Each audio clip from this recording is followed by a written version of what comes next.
Hi everybody, Betty Jean here from BettyJeanClark.com, and this is day 7 and it is May 7th. Today I'd like to talk a little bit about As a Man Thinketh. This is a book by James Allen which was published in 1902, based on the King James Version of the Bible. One of the quotes as it starts, As a Man Thinketh, came from the book of Proverbs, chapter 23, verse 7. It says, As a man thinketh in his heart, so is he.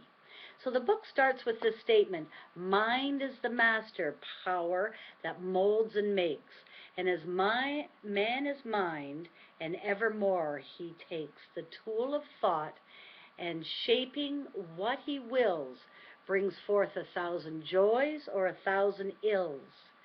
He thinks in secret, and it comes to pass. Environment is but his looking glass.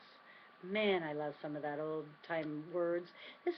This man wrote this over 100 years ago. It's as important today as it was then. And you know, one of the things that I've loved about this man and the way he talks is the metaphors and the analogies, because I live with them. So he talks about the mind being like a garden, you know, and so it's important this time of year as we're planting gardens to think about that. You know, you take a plot of land, you can either be planting, and I'm just going to turn this over because I wrote a few things here from it that I'm not able to remember all of it. So yeah, I did. I wrote a few things down. So as the plant springs from and could not be without the seed, so every act of man springs from the hidden seeds of thought and could not have appeared without them. This applies equally to the acts we call spontaneous and unpremeditated, as well as those that are deliberately executed. So act is the blossom of thought, and joy and suffering are its fruits. Thus does a man garner in the sweet and bitter fruitage of his own husbandry. So we want to look at, in the book, one of the titles of the chapters is The Effect of Thought on Circumstances. And this is where he gets into looking at the mind. Man's mind is being likened to a garden. So, you know, you can plant purposefully beautiful flowers and everything else, or you can let the garden go and seeds will fall on it and whatever may will grow. So the mind is the same way, that what we plant in our mind is very important. And we need to do this regularly because just like in the garden, you plant beautiful seeds, whether they're for flowers or for vegetables, and the first thing to come up are the weeds. So by looking at the mind is the same way as a garden, he's talking about putting in good thoughts, fresh thoughts constantly, and weeding out the old thoughts or the wrong, useless, and impure thoughts, and putting in thoughts that cultivate us towards perfection.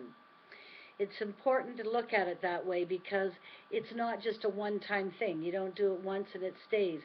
Like a garden, you know, people go out there weeding every day to get those weeds out of there. If they don't weed the garden, we all know what happens is they choke out the good plants that we're trying to grow, the fruits and vegetables that we're trying to plant, or the healthy thoughts or the good feelings.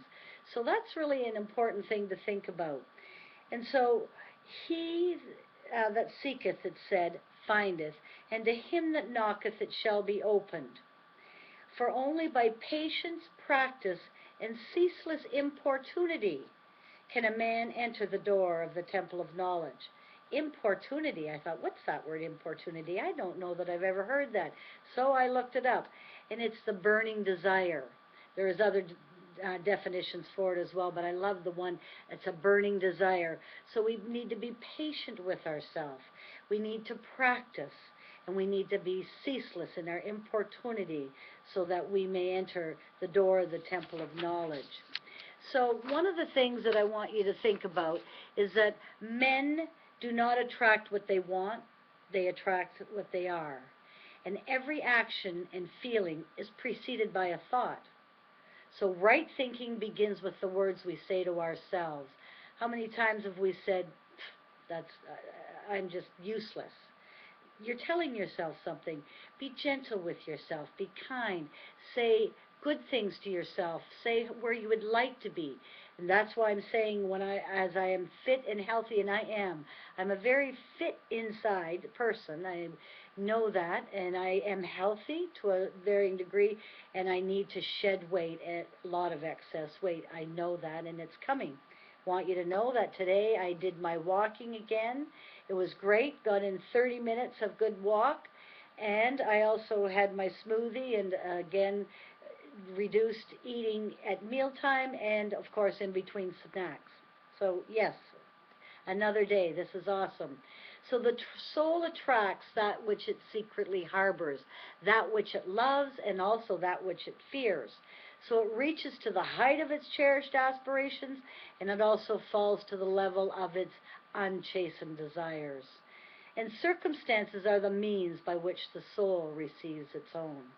So, ladies and gentlemen, my wish for you is that you cherish your visions, cherish your ideals, cherish the music that stirs in your heart and the beauty that forms in your mind, that loveliness that drapes your purest thoughts.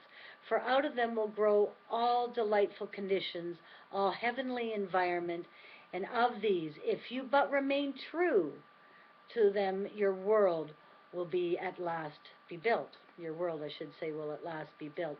So stay with it, keep on keeping on, and we'll see you tomorrow. Have a great night.